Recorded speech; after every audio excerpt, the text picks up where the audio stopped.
kamusta na ang paghahanda ng Senado at Kamara sa impeachment trial ng Bise?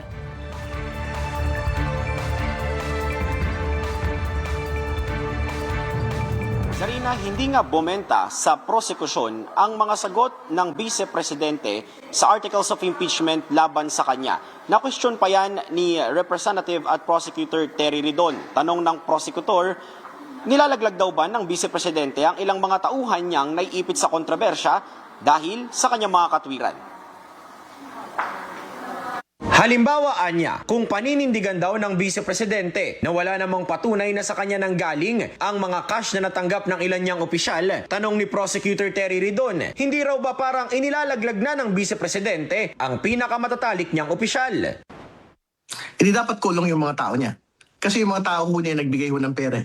Hindi ba? Doon po sa bribery, sa dulo-dulo ho, mga malalapit po ng mga deputies na atin pong pangalawang Pangulo, ito pong mga tao pong itong nag-abot po na envelope. No? So, again, kung yan po yung posisyon niya, ibig ba niyang sabihin na talaga pong ang nagpamudmud po ng pera ay yung pong mga tao niya and therefore, sila yung dapat makulong? Depensa rin ng kampo ng Vice Presidente sa alegasyon ng maanumalya niya umanong paggamit ng confidential funds. Malinaw anilang walang ebidensyang may personal gain o benepisyo sa paggamit nito ang Vice Presidente. Sagot naman dyan ni Prosecutor Ridon, Nandun yung mga pirma niya.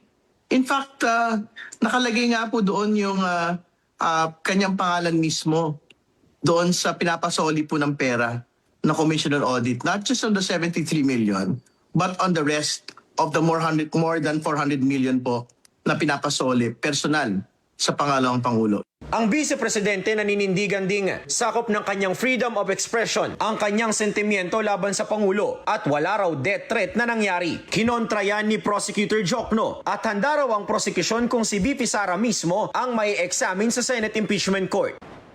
Alam din ito ng lahat ng mga law students, freedom of speech is not absolute.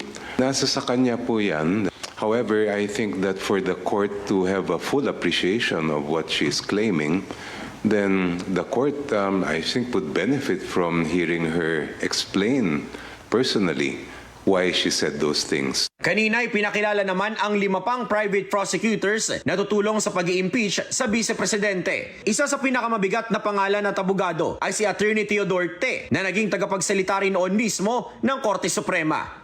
Itinalaga rin ng prosekusyon na impeachment advisor at spokesperson si dating congressman at former Quad Committee chairperson Robert Ace Barbers.